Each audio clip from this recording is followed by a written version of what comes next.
मुख्यमंत्री के निर्देश के बाद प्रदेश तृणमूल कांग्रेस के प्रवक्ता प्रार्थ प्रतिम राय साइकिल से कुछ बिहार सड़क के वार्ड नंबर 9 में गए। मुख्यमंत्री के निर्देश के बाद प्रदेश तृणमूल कांग्रेस के प्रवक्ता प्रार्थ प्रतिम राय साइकिल से कुछ बिहार सड़क के वार्ड नंबर 9 में चले गए। আমি সাইকেল নিয়ে বেরিয়েছি এবং শহরের ৯ নম্বর ওয়ার্ডে আমার বিদ্যালয়ের মাননীয় প্রধান শিক্ষক এবং জাতীয় শিক্ষক নিরঞ্জন দত্ত মহাশয়ের সঙ্গে দেখা করলাম।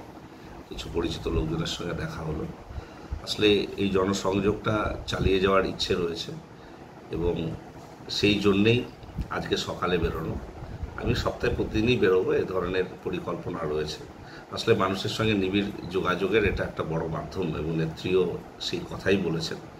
সেটাকে মাথায় রেখে এটা চলতে থাকবে।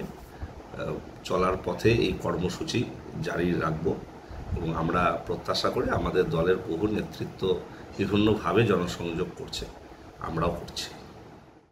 आप देख रहे हैं न्यूज़ UNI।